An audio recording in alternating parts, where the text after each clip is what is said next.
Hello, everyone, and welcome back to Foresee Markets. I have my co-host Serhii on the line. Serhii, how are you? Hello, everybody. Today, I think we have a pretty interesting topic. Today, we'll be talking about how exactly under the hood our system is working. And Alejandro, I'll let you lead. So, can you explain, in more detail, you have new approach for portfolio making today?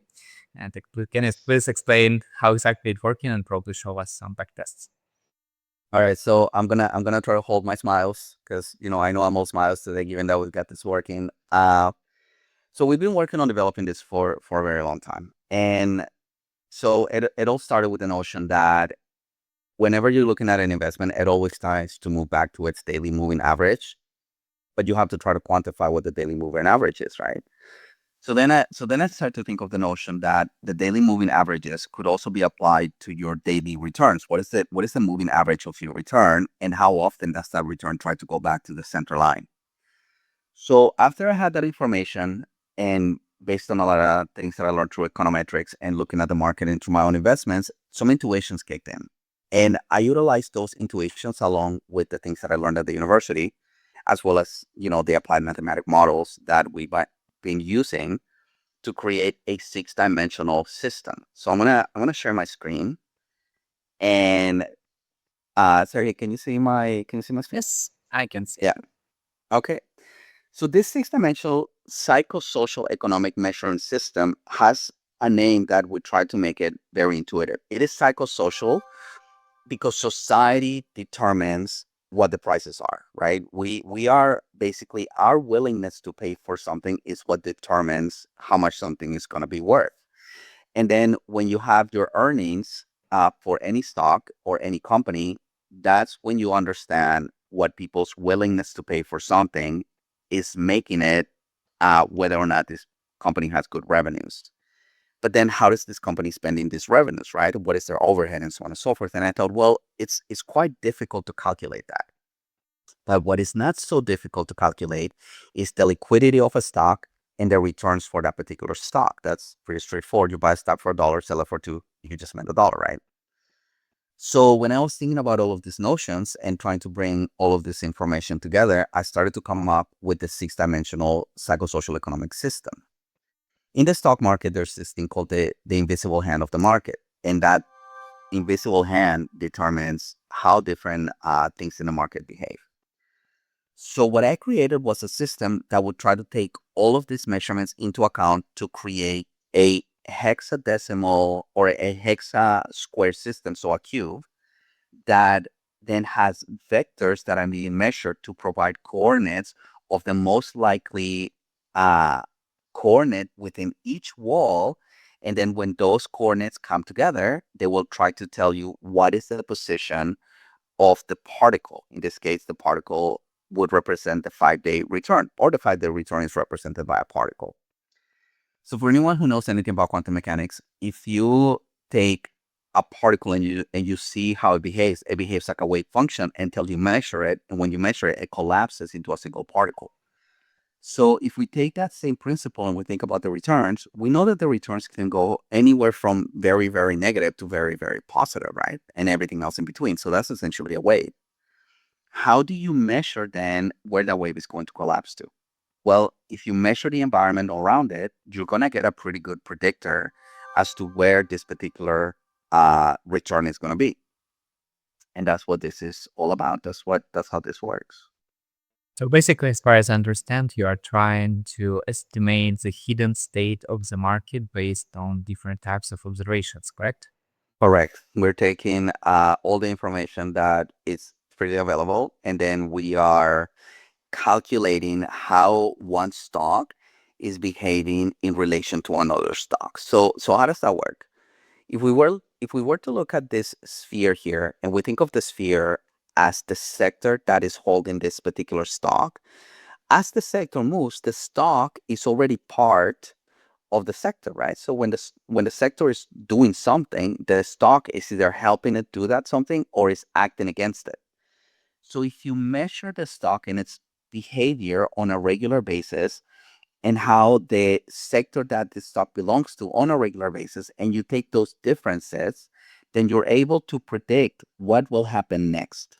And that's basically what we have done, except we have done it with a cube instead of a sphere, because utilizing a cube, we can utilize matrices. And when you utilize a matrix, then you're better able to quantify any of the values within the matrix. So that's why it's easier to use a matrix to try to quantify things. And then we use a three-dimensional system to let us know what are the what is the position of that investment at the time of the measurement.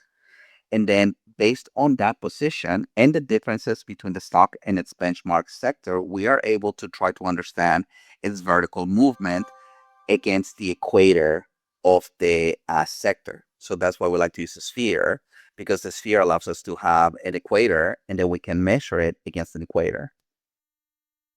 So basically, you are also tracking like in the position of each particular stock within its sector and sector compared to the market. So it's like multi-dimensional system with multiple levels and looking for where the energy goes in the final end. This is how you explain Oh it. yeah, definitely. And I like that you use energy, because energy is actually what we're measuring here, right? If you think about Newtonian physics, something that Energy will and move, inertia. Yeah. right, exactly, energy and inertia. So if you have something that is moving in a particular direction, it's going to try to continue to move in that direction. And if it stops, it's going to take more energy to move it, right? So if you look at energy as the amount of money that is being pumped into a particular sector, or is being taken out of a sector, well, that energy as it leaves the sector is also going to leave that particular stock, right? That makes part of the sector. And then when you're adding energy into it, and when you're adding money into that sector, that particular stock is very likely to also get money into the sector. So what we're doing is we are taking that information and we're saying this particular stock, compared to all of its member assets within the same sector, has been performing well or worse based on the set of measurements that fit into the matrix. And so as we are measuring how it is computing against the other ones and whether it's performing better or worse than its member assets, we're also looking at the sector. And then from there, we can say this is the best performing stock in this sector out of these measurements that we're taking. It has very, very good liquidity, or it has very poor liquidity. And from there, we decide if we're going to buy or if we're going to short, right? And right now, everything we're doing is long, but as this product matures, we're going to start looking at how do we also short with it. Because if we can measure when it's going to go up, we can definitely measure when it's going to go down. So that those are like the things that we're going to be bringing forward with this product. Yeah, absolutely. And I have seen like around dozen to a couple of dozens of different variables under the hood. So probably what you Oh see on yeah. the screen is pretty simplistic representation of your idea and connection to these hidden variables and how you visualize it in your head, like within this cube. And probably some audience will be interested to see the exact simulations, like what we have, like in the backtest. What do you think? Okay. Yeah. Shall we look at the portfolio? How does it we- perform? Yeah, we're definitely gonna look at that next. So this portfolio was one that the system purchased back in 2020, right? So what we did is we took all the closing prices that came, as well as the candles on the day of closing, on the week of closing, I should say, because it doesn't do it for just one day, it does it for a whole week, plus a 90-day period of measurement so we can capture a whole quarter. So so what happens then is that the system goes and it says, based on the information that I have received, I will determine whether I should buy, hold, sell, or avoid a particular stock. So how did we perform against the S&P 500? Well, over the same time period that the S&P 500 would have given us $2.4 million, we made $4.5 million.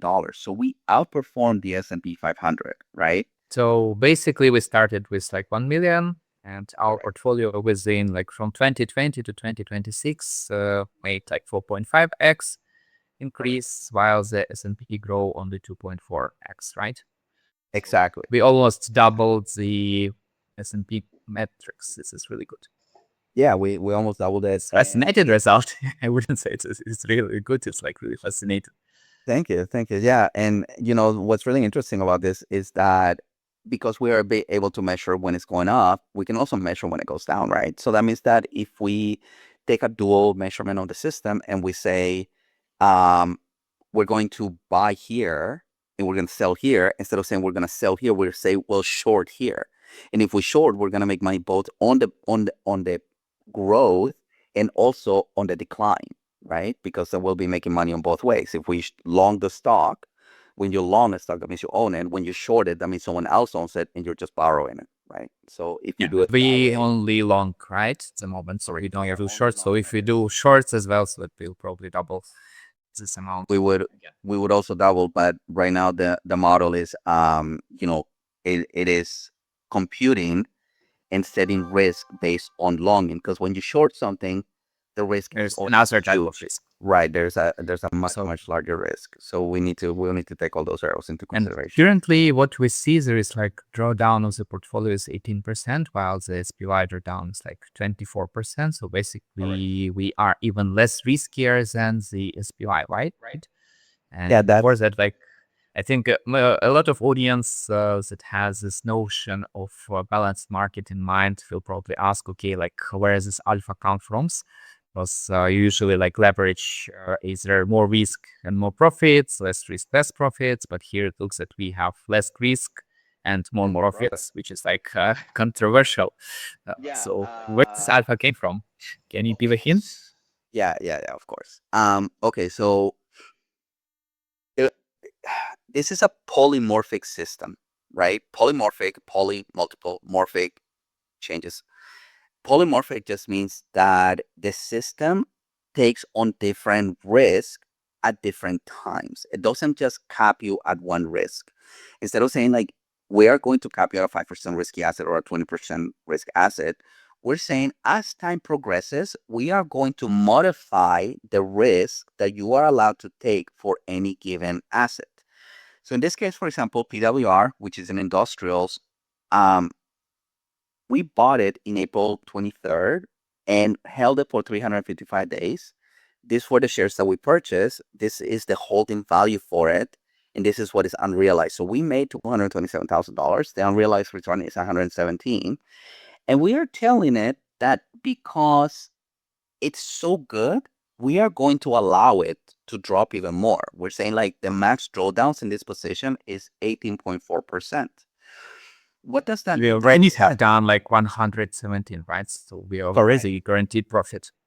So think of this as your employee. You're saying you have already shown that you are so good that if you need to take a sabbatical and take some days off, I'm willing to take a 20% loss during these days where you're trying to perform because you already gave me 104% return. So I'm okay losing 18% while you figure out what you need to do. You may have a bad order, right? So we're not going to just kick you out.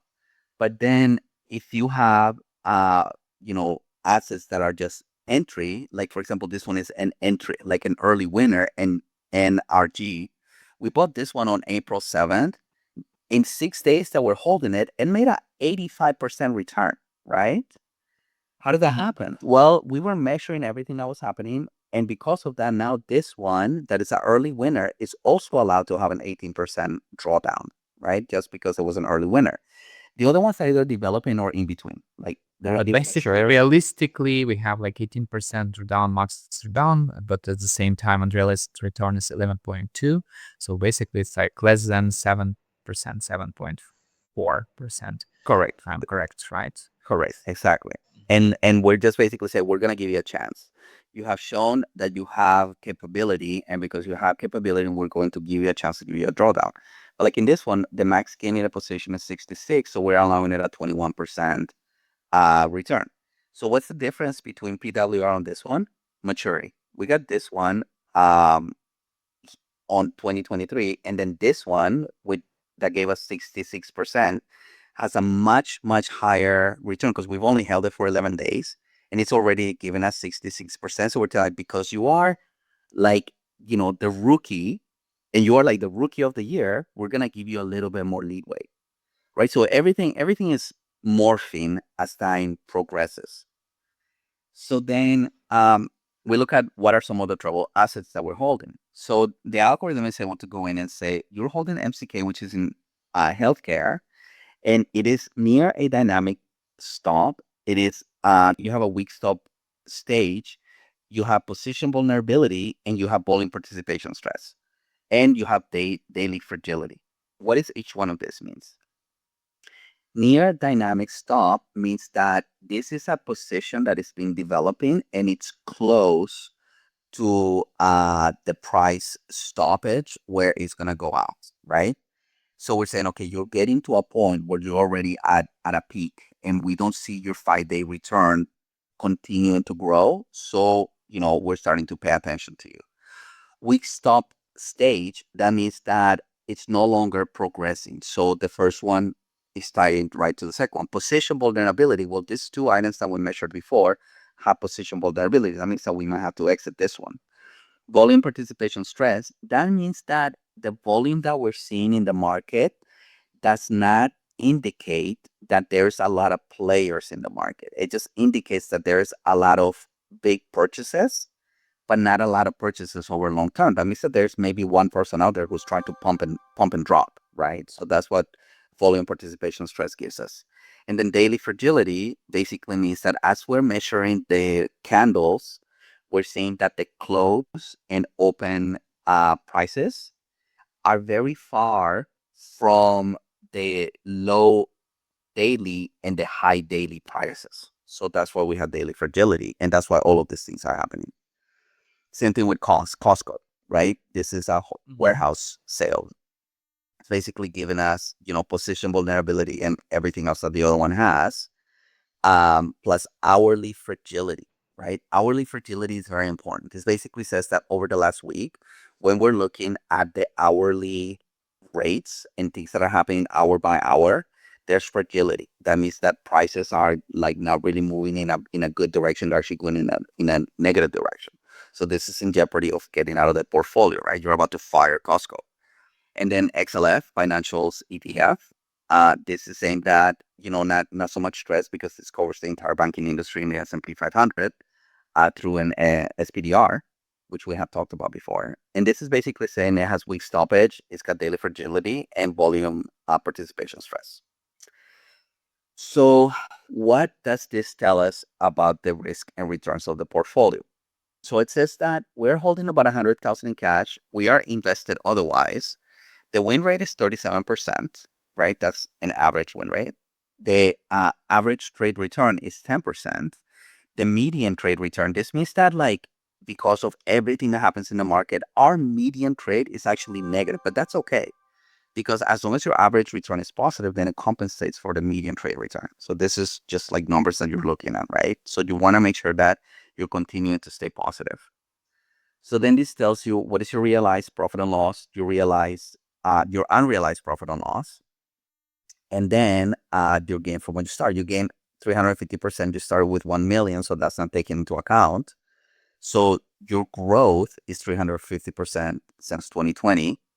This gives us the max drawdown of the portfolio. The best stock is PWR, and then the worst is MCK, which cost us 24%.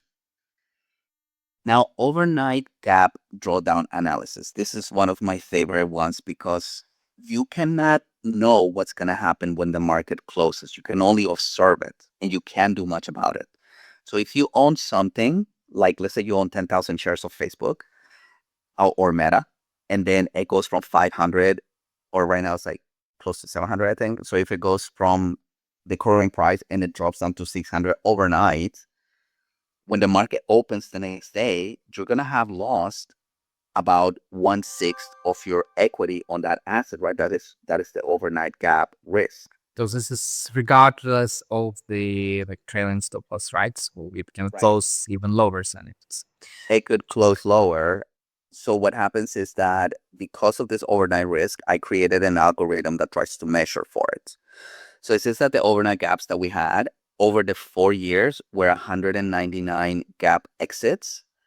And so over this time, it basically says that at it closed at one price, and when it opened the next day, it was below the stop loss, so it sold it, right?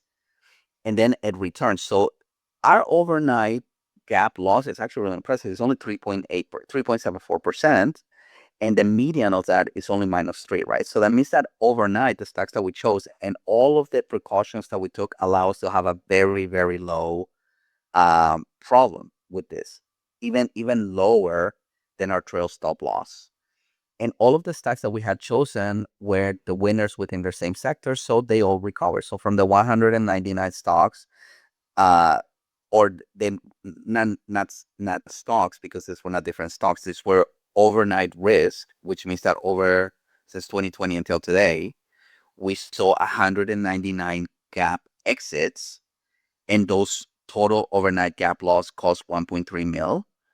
They returned uh quickly, so the total overnight gap loss is 1.3. That means that if we didn't have all of these precautions in place, this number would be maybe double or triple, right? Because we would not take those things into consideration to try to prevent it. So we had 199 of those loss entries, and we recovered in every single one of them. And these were the top overnight gap exit events. So, PWR, although we had like a huge gain on it, we had an 18% loss at one time. And then did it re-enter later? Yeah, we re-entered it. This was the gap exit date was January 27th. And then we first re-entry in January 29th, so 2 days later. And then we ended up with 117% return, right? So the loss was $57,000, but the overall gain in this, I think I was, when I was looking at it earlier, it was like, 3 times what we lost. So 3 to 4 times what we actually lost on that gap. So, and that's true for all these other ones. So these are the ones that are showing this overnight gap losses. And then we re-enter, sure enough, we re-enter and we won money. And then the current holdings, so we have STX, PWR, ICR, DK, Bank of New York, Google, and so on and so forth. So this is what we have. This is the total unrealized return. And this is what has been happening with this particular portfolio. This is a great overview, Alejandro. Oh, thank I you. really love it. Yeah.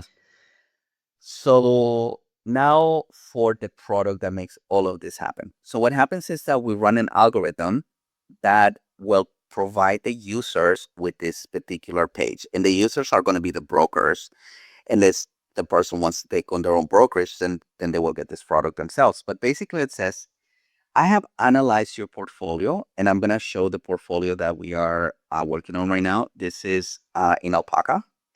And so right now, this is basically loading, right? It's starting to load. So right now, as of this moment, it shows that it's made $4,000 on it. And I think I showed my keys earlier when I first opened this video. So I'm gonna have to regenerate the keys because they're on the bottom right. So I'm sure like if anyone's savvy out there, well, oh, I got the keys, I'm gonna try to mess with this. So this is a paper portfolio. Just anyone who's looking at $1 million and going like, oh my God, I saw the keys, I'm gonna take it. Go right ahead. We can create a new one. That's fine. Anyways, so this is a paper portfolio. What that means is that we are utilizing Alpaca to test our theories, because we don't obviously want to show any real portfolios on screen because of security reasons or whatnot. So this one is publicly available. So what is happening is that the system is going and is saying, we are investing money based on the things that you're wanting us to put the money in.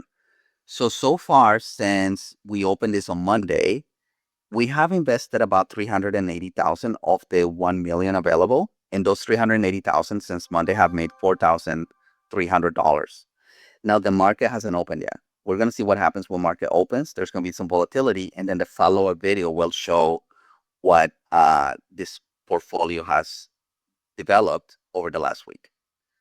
Okay, so what happens is that this execution preview comes in and says, I have looked at your portfolio, and based on what I'm seeing on the Bank of New York, your trail stop now is 16.4%. On Citigroup, your trail stop current return is -0.8, and this is in probation. So what is the system going to do? It's basically going to sell the first three, right? And it's basically selling it because it's doing a hard cap trim. So this is saying from NWSA, you have 3,812 shares. And this is saying that that's too much. You're going to trim it by 218 so that one single position doesn't control your entire portfolio, right? So this trims them. And then here at the bottom, we have the before and after. So before and after basically says, we're going to get rid of the Bank of New York. It's not going to give you any more returns. We're going to get rid of Citigroup, right? That's what it says, 0 shares.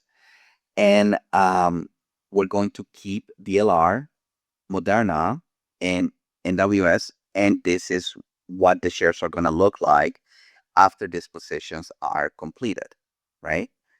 And once the broker agrees that this is a good, system to go through, they can simply agree to it and the transactions will happen. And so how did we end up with these transactions? When we run our system, it said, if you own this particular portfolio since December 17 until now, you will have made $1.12 million. And this is how it compares with the S&P 500. This is all the stocks that you would own. And because of all of the calculations, now we have this information here. But what's really nice about this is that your portfolio may not necessarily match our portfolio, right? So what happens here is that this goes and it reads your portfolio, and then it decides based on that and all of the parameters that exist. And the parameters change every single day because of this theoretical system. And then it's able to compensate for the differences because it is aware of what is being fed. It's not just making decisions blindly. Whatever decisions are made because the information is being fed through it. This is all like alpha, This is all all our backend within like neural networks that you have built, right? correct. That And makes and just so anybody is watching, while we were talking, this thing went from 1,400 or 4,300, I think, to 6,100. Just anyone who's watching, they can see that this is actually going up in price. So we're not making up these numbers, guys. Like anybody who's got all this stuff and they want to mimic what we're doing, go right ahead. We want you guys to make money. Anyway, so I'm gonna share my screen and yeah, go back to you saying. Yes, I think like we have covered pretty interesting topic today, like how my financial market system works under the hood. And yeah, I think this is it for today.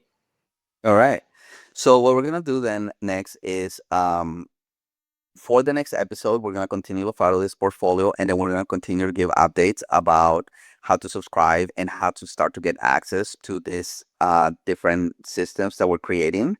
So anyone who is following us will be able to get, this execution as long as they're signed up in our website, Foresee Markets. So that is one more thing. So we have our website and it's under development right now. So all of this is going to come together under the Foresee Markets website. Once you get in there, you'll be able to see all of our products that are going to be made available to the public. And that's it for today. If you like us, go ahead and press like and subscribe, and we will see you next time. And put comments and questions, whatever you are interested in to hear next.